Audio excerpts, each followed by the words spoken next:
Hello everyone, welcome to an analysis of dance, where we discuss the movements and debuts of the Billboard Hot Dance Charts in immaculate detail, with in-depth reviews of each debut each week. Oh wow, this week actually somehow managed to exceed my expectations. I mean, I did expect some shifts in the top 10 and movements around the charts, but man, I didn't expect it would be this big. 7 debuts, a huge amount of movement in our top 10, including a potential challenger for number 1 in the future. This was a really busy week. Shame though that the debuts weren't great, but we'll get to that later. For now, our top 10, where I'm Good Blue by David Guetta and BB Rexha continues to surge up airplay at number 1, but there's a serious competitor in the waiting that we will get to a bit later, meaning that the song status at the top is very shaky to say the least. I mean, the challenger is not going to Hold Me Close by Elton John and Britney Spears at number 2, or Cold Harpy in a remix by Elton John and Dua Lipa at number 3, both of which are likely to finally see some knockback as they bleed airplay fast. Nor will it be good for Miss You by Oliver Tree and Robin Schulz at number 4, which doesn't really have much going for it outside streaming and minor airplay. It's definitely vulnerable. Hell, even if it's making a considerable push on airplay and streaming, 1035 by Tiesto featuring Tate McRae is going to get knocked down from number 5, although I can see this likely having the best chance of rebounding moving forward. It's got a decent amount of momentum behind it. So what's really notable comes with Bizarrap, who saw Bizarrap Music Sessions 152 with Caveto surge back up to number 6, but mainly because of our huge new debut this week. Debuting a week early thanks to absolutely ginormous streaming and sales, Bizarrap Music Sessions 153 with Shakira is at number 7. Now this is absolutely going to be a massive hit. Predictions have it making the top 10 of the Billboard Hot 100 next week, and really it's insane to me how Bizarrap was able to not only get Shakira on board his sessions, but also have enough of a massive following where this volume has over 100 million streams on Spotify in another 2 weeks. I'm more than happy to see it potentially challenging I'm Good for the number 1. It is a very welcome change of pace. But that's not all. Thanks to this debut, plus its collapse on radio and streaming, Break My Soul by Beyonce fell very hard to number 8, and Numb by Marshmello and Khalid hit number 9, both of which seem very precarious at the moment. And that takes us to the other big story in the top 10 that I absolutely predicted, and I'm thrilled is here. Rumble by Skrillex, Fred Again, and Flow Dan up to number 10. Now I don't know how long this is going to last in the top 10. Streaming will inevitably fall back a little, and while airplay is on board, this doesn't seem like the type of song to stick in the top 10 off of its sound alone. But hey, it gave Fred Again his first top 10 hit on the dance charts. That's a win in my books, especially with the song being awesome. But of course, where the real impact comes in is in our falls and fallouts, where we lost some pretty notable songs like Cafe Con Leche by Pitbull, likely missing the 2023 year-end list as it drops out, or Forever by Griffin featuring Ellie Duhay flopping considerably, or even Summer Renaissance by Beyonce getting knocked off early, although I can see it making the 2023 year-end list. On the topic of Beyonce, Turn to Our Falls and Pure / Honey fell to 24, and Thick fell to 23. Really interesting there. I thought these would have been gone too, but clearly not. They got an extra week. Take that aside though, we had a ton of falls, most of which could be split between stable songs getting a momentary knockback like Hero by Martin Garrix and Jake at 18, Drugs from Amsterdam by Mal P at 31, All By Myself by Alex Segala and Ellie Goulding at 33, and No Love For You by Regard and Drop G continuing down to 45. Or songs that seem to be underperforming like Ecstasy of Soul by ZZ and Grizz at 49, World Hold On Fisher Rework by Bob Sinclair featuring Steve Edwards at 47, Believe by A Craze featuring Good Boys at 42, and unfortunately Via Hey by Faruko at 40. The only exception besides these and Beyonce was Picture by Slander, Set the Sky and Alice in Wonderland falling hard off the debut to 39, although you could have easily expected this to fall given the typical run of melodic future bass and dubstep songs like this. I'm not surprised it's underperforming. But of course, the real story is what the hell fills in the gaps, and looking at jumps and comebacks, it's honestly kind of promising. I mean, the real notable story is the random as hell return for Living Without You by Segala, David Guetta and Sam Ryder at 30. I've seen rumors that Billboard once again mistook the song for Segala's new song Radio, much like how Blur Better With Time and Danielle Smile on My Face got confused for Fred Again. But at the same time, if this is legitimately getting a second win, that's a huge win. It's a really good song, at least to me. Even more exciting is our only other song to jump 5 or more spots this week besides Rumble was Do It All Again by Punctual and Jordan Shaw, continuing its slow rise up to 38. I'm shocked this is actually lasting, but hey, it's goddamn excellent, so I can't complain, of course. But onto a large list of debuts, unfortunately, starting with number 50, Edge of 17 by Wuki. Ooh, ooh, ooh, just like the white window, sing a song, sound like she's singing. Ooh, baby, ooh, say ooh. Can I just say this is exactly what you think it is and just move on? Seriously, I thought we left these sorts of bland radio filler house covers of classic songs back in 2021. Why the hell is this here? For context, Wuki is a future-based and house producer out of Los Angeles. This song came out in October last year, seemed to build up some real momentum, and wow. This is mediocre at best. Say what you want about Stevie Nicks and Edge of 17, the original song is a goddamn classic with a really interesting guitar line, some crisp percussion touches, and Stevie's wonderful vocals that sound so fresh on this even to this day. So naturally, the best thing to do is replace Stevie Nicks on vocals with a complete no-name female singer who has no personality or bite to her voice, on top of a really bland tech house beat where the only element that sticks out is the heavy bass on the drops. That just sounds rough. It's not good. I mean, you've heard this exact kind of house song done before. There's no reason to listen to this over the original, especially when the mix itself is just boring, forgettable, and really sanitized. Not a good cover. I'd skip it. Number 34, Easy to Love by Armin van Buuren and Matoma featuring Teddy Swims. Be with you, you're so easy to love.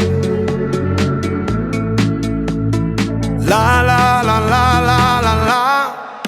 You're easy to love. It feels like Armin van Buuren should be much bigger in the States than he is. I mean, yes, his music has gone towards trend-chasing territory recently, and he has a huge fan base in Europe specifically, but stateside he just doesn't really seem to chart often. Apparently until now, where this collab with Matoma and Teddy Swims charted. Low hopes for this, given I'm not a huge Matoma fan nowadays, especially after Heart's So Big, and yeah, this once again gives me nothing to say. I mean, I'll give credit to Teddy Swims. He's trying to give this a bit more personality thanks to his distinct hollering voice and some really nice vocal melodies, but this production is so goddamn slow and boring. The guitar sounds flat on the verses, the percussion barely feels like it fits with the rest of the song, and the drops are just so tedious with some really poorly mixed hi-hats. I think it's clear that Matoma took over a lot of the production here, which is absolutely a mistake because his recent style of production is the definition of boring and overdone. I mean, seriously, outside of the hype for Matoma and Teddy Swims plus Armin's loyal fans, why was this the Armin song that charted and not Roll the Dice or One More Time? They're both way better than this mediocrity. Skip it. Number 32, New York by Steve Aoki, Regard, and Mazie.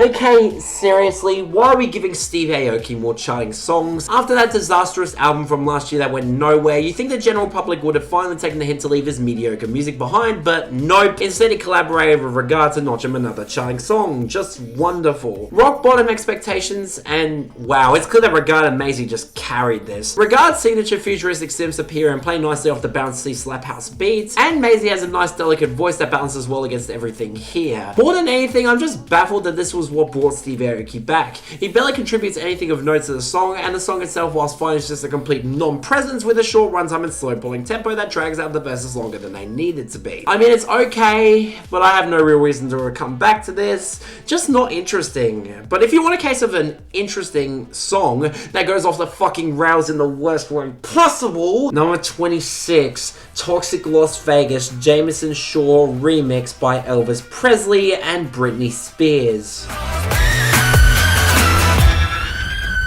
Okay, seriously people, I get that this was attached to the Elvis movie soundtrack's deluxe edition, and Britney Spears is popular enough nowadays to get this some attention, but after the already bad mashup of Toxic with Genuine's Pony, hasn't this song seen enough damage as it is? I mean, I'm not even the biggest fan of Britney Spears' Toxic as it is. The song feels incredibly dated, the violins at the end of each bar get really annoying, and the hook hasn't really held up well to overplay. But I'd absolutely take it over this, because this mashup fucking sucks. Firstly, why the hell did anyone think Viva Las Vegas was a good song to mix with Toxic's beat in a different pitch? I get it was related to the Elvis movie, but Viva Las Vegas isn't even on the same goddamn genre as Toxic, let alone the key, tempo, or general ecosystem. It just feels like a cheap excuse to tie into the movie and just fails spectacularly. More importantly, the way that the song is constructed, mix and pace is absolutely fucking dreadful. The mixing is laughably bad where the already annoying violins of Toxic are clipping the mix. Elvis's vocals sound terribly muffled and compressed to the point of feeling artificial. The overlapping of Viva Las Vegas's guitars with the louder beat of Toxic just creates a jarring tonal whiplash, and more importantly, it takes one of Elvis's most iconic hooks and songs and turns it into a goddamn joke. Not only is this a complete dump on the appeals of both songs, it's also so badly constructed and mixed to the point where I could point to the club crossovers of 2014 and 2015 and call them better than this. Jeez, no wonder this was left on the deluxe edition. It's absolute trash. Throw this in the dump. Number 15, Lay Low by Tiesto.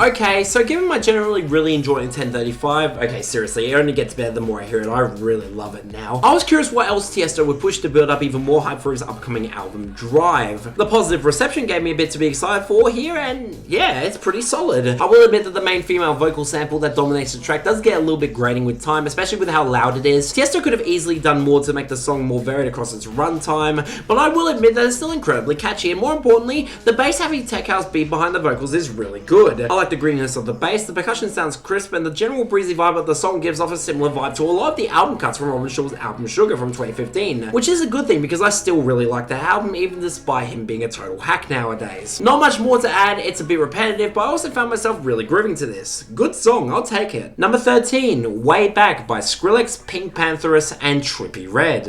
Looking for a way back home.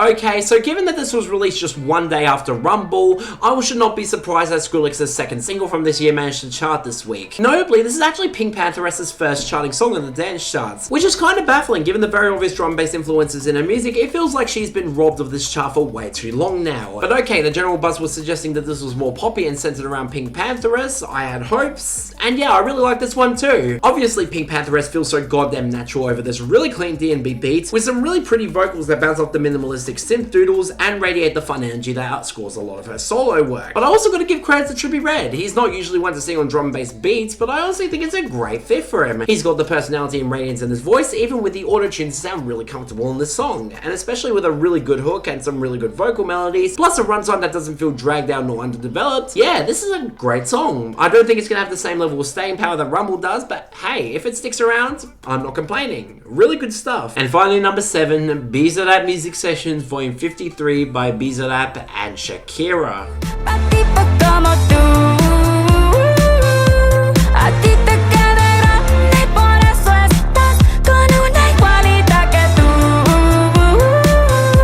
And now we get to the big one. The song that pretty much cemented the massive push behind Bizarrap's series, and easily the biggest volume to date. I mean, after Don't You Worry, I was hoping that this would redeem Shakira's dance pivots for me, and yeah, it really did. Firstly, I really like the beats Bizarrap used here, starting with a very smooth P&AU-esque disco adjacent beat with some really nice buzzy synths and a great bass line that Shakira flows over with some really good flows that allow her to hit her signature gorgeous upper range on the hook, before switching into breakbeat and house for the middle section that's both sound surprisingly credible. I've always liked Shakira's personality on songs like this. She's one of the most enjoyable presences in modern reggaeton, and she proves it here. That's also funny too, given the content, which is just a total smackdown on her ex-boyfriend Gerard Piqué, who reportedly had been cheating on her with his new girlfriend during their 11-year relationship. Now, songs like this do feel a bit awkward to judge in this field given the language barrier and the fact that this is clearly a self-empowerment anthem meant for her and other women to use as a means to let out their emotions. And I will say that the way Shakira sells it really does show that she's above this whole thing now, which is good for her. But I will say that the disses are really funny when translated, and even as someone who doesn't speak Spanish,